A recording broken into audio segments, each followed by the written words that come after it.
পাকা দোতলা বাড়ি থাকা সত্ত্বেও তৃণমূল কংগ্রেসের এক গ্রাম পঞ্চায়েতের সদস্যের নাম বাংলা আবাস যোজনার তালিকায় থাকায় বিতর্ক দেখা দিল ফারাক্কায়। শাসক দলের বিরুদ্ধে দুর্নীতির অভিযোগ তুলে সরব হয়েছে বিরোধীরা।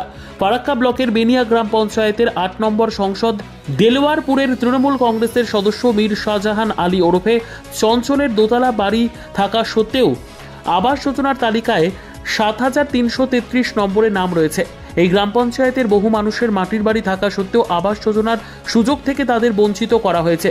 যদিও তৃণমূল কংগ্রেসের গ্রাম পঞ্চায়েতের সদস্য মীর শাহজাহান আলী ওরফে চঞ্চলের দাবি সে সরকারি গাইডলাইন মেনে আবাস যোজনায় ঘরের আবেদন করেছিলেন, সেই সুযোগ সে পেয়েছে, এখানে কোনো দুর্নীতির আশ্রয় নেওয়া হয়নি। এদিকে ফারাক্কা ব্লকের ১ নম্বর মুর্শিদাবাদ জেলা পরিষদের সদস্য আঞ্জুমানা খাতুন এই ঘটনায় রীতিমতন ক্ষোভ প্রকাশ করে জানিয়েছেন, মুখ্যমন্ত্রী মমতা বন্দ্যোপাধ্যায় কেন্দ্রীয় বঞ্চনা সত্ত্বেও বাংলার গরিব মানুষদের কথা ভেবে আবাস যোজনায় বাড়ি নির্মাণের সিদ্ধান্ত নিয়েছেন। ব্লক প্রশাসনের আধিকারিকদের দায়িত্বহীনতায় প্রকৃত গরিব মানুষদের বঞ্চিত করে অযোগ্যদের টাকা পাইয়ে দেওয়ার সুযোগ দেওয়া হয়েছে, তা তালিকা প্রকাশের পর প্রমাণিত। অবিলম্বে ফারাক্কা ব্লকের ভুয়ো আবাস যোজনার তালিকা বাতিল করে নতুন করে সঠিক সমীক্ষা করে তালিকা তৈরির দাবি জানিয়েছেন। এদিকে বিজেপি সিপিএম এর অভিযোগ, আবাস যোজনায় দুর্নীতি গোটা রাজ্য জুড়ে চলছে, সমস্যা বলেই দাবি তাদের। প্রকৃত গরিব মানুষদের বঞ্চিত করে অযোগ্যদের টাকা পাইয়ে দেওয়া হয়েছে। আমি মেম্বার আছি, ঠিক আছে। 2018 সালে একটা লিস্ট করা হয়েছিল, তখনই আমার নামটা এসেছিল। কিন্তু আমি মনে করি যে আমি আবাস যোজনার বাড়ি পাওয়ার যোগ্য, যেহেতু সরকারের যেগুলো ক্রাইটেরিয়া ছিল সেই অনুযায়ী আমার নিজস্ব কোনো বাড়ি নেই। আমার বাবার 2টো ছেলে, আমরা একসঙ্গে থাকি। আমি বাবার কাছ থেকে অন্য একটা ছোট্ট ঘরে থাকি, আমার একটা ঘরে খুব প্রয়োজন বলে আমার লিস্টে নাম আছে। বা আমি চেষ্টা করেছিলাম, বা সরকার সবারই জমা দিয়েছিলাম, আমারও জমা দিয়েছিলাম, আমারও নামটাই এসছে, এই জন্য আমার লিস্টটা টিকে আছে। আপনার বুথে কতজনের নাম এসছে আপনার কাছে? আমার বুথে প্রায় 9 জনের নাম ছিল। তার মধ্যে প্রথম সার্ভেতে যখন সার্ভে হয়েছিল তখন 3-4টে নাম কেটে যায়, যেহেতু ওরা এর আগে পেয়েছিল আর এলিজেবল ছিল না। তারপরে 7খানা নাম ছিল, তারপরে এবার আবার 3টে নাম কাটা হয়েছে, 4টে আছে। 4টের মধ্যে 3 জন আমার গ্রামেরই 3 জন আছেন, তার সঙ্গে আমি একজন আছি। আর একটা আছে ডেথ কেস, উনি মারা গেছেন, ওনারটা প্রপারলি এখনও দিন করে হয়নি। আর যা ডকুমেন্টস সাবমিট করা আমি সাবমিট করেছি। আমি মনে করি আমি যোগ্য, যেহেতু আমি কোনো সরকারি চাকরি করি না, আমার নিজস্ব কোনো বাড়ি নেই, আমার বাড়িতে কোনো 3 চাকা বা 4 চাকা আমার নামে কোনো গাড়ি নেই, আমার 3 একরের বেশি কোনো জায়গা নেই, আমার নামে কোনো ল্যান্ড নেই। আপনার মোটরসাইকেল আছে? আমার মোটরসাইকেল আছে, কিন্তু মোটরসাইকেল নিয়েছি আমি 2022 সালে, আর লিস্ট হয়েছে 2018 সালে। যখন 2018 সালে লিস্ট হয় তখন আমার কাছে বাইকও ছিল না। গাড়ি আছে, ফাইন্যান্সে গাড়ি নিয়েছি, আমার ফাইন্যান্সে বাইক আছে। এরকম যদি প্রপারলি সার্ভে করা যায় তো আমি মনে করি ফারাক্কাতে 5%ও বাড়ি কেউ পাবে না। আপনি কোন কাজে যুক্ত আছেন বর্তমানে? আমি কোনো কাজ করি না, আমি জাস্ট মেম্বারই আছি। মেম্বার আছে? কোনো ব্যবসা কোনো কিছু? আমার কোনো নিজস্ব আমার নামে কোনো ব্যবসা নেই, আমি কোনো ব্যবসা করি না। কোন দলে মেম্বার?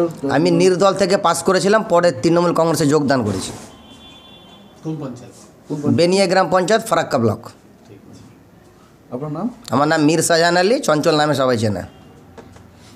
শুধু এটা তো আশ্চর্যজনক কোনো ঘটনা নয়, এটা শুধু ফারাক্কার প্রধান বা ফারাক্কার মেম্বার বলে কথা নয়, পুরো পশ্চিমবঙ্গ জুড়ে এরকম একটা হাওয়া চলছে।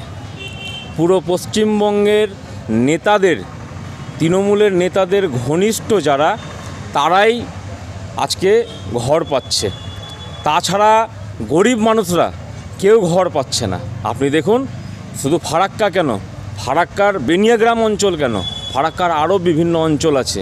ভালো করে সার্ভে করুক, সার্ভে করে আপনাদের সামনে ফেলুক, আপনারা দেখতে পাবেন যে পুরো ফারাক্কাতে কি হচ্ছে। এ তো একটা সামান্য ঘটনা।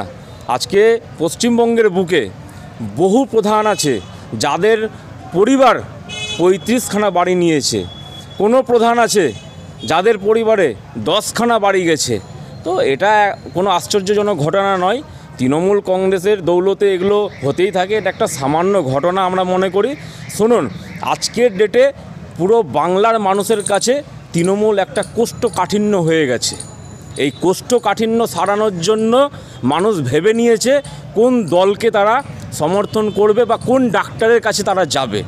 সঠিক সার্ভে হয়নি, যদি সঠিক সার্ভে হতো তাহলে ফারাক্কার বুকে অনেক গরিব বাড়ি আছে, অনেক গরিব বাড়ির মালিক আছে যারা ঘর পেত, আবাস যোজনায় তাদের নাম থাকতো।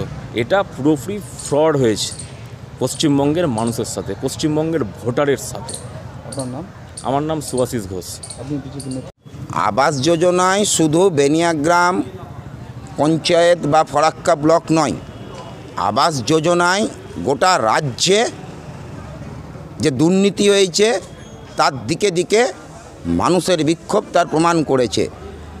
এই তৃণমূলের আমলে, এই সরকারের আমলে তৃণমূলের নেতা, মন্ত্রী, মেম্বার, প্রধান এদের নিজেদের নামে, আত্মীয় স্বজনের নামে, এদের পরিচিতদের নামে, জ্ঞাতিগোষ্ঠীর নামে এই আবাস যোজনার দুর্নীতি হয়েছে। অথচ প্রকৃত যারা মানুষ তারা আবাস যোজনায় বাড়ি পায়নি। তারই প্রতিফলন বেনিয়াগ্রাম পঞ্চায়েত। এখান থেকেও এর অন্যতায় কিছু হয়নি। সারা রাজ্যে যা চলেছে, সারা ব্লকে যা চলছে, সারা জেলায় যা চলছে, তারই প্রতিফলন হচ্ছে বেনিয়াগ্রাম পঞ্চায়েত। এখানে মেম্বারের নামে বাড়ি হতে পারে, মেম্বারের আত্মীয় স্বজনের নামে বাড়ি হতে পারে। এটা আমরা আশ্চর্য কিছু হচ্ছি না। এটা দুর্নীতি এবং সবৈভবভাবে এটা দুর্নীতি। আমার নাম আমিনুল হোসেন মিয়া, আমি সিপিআইএম উত্তর এরিয়া কমিটির সদস্য।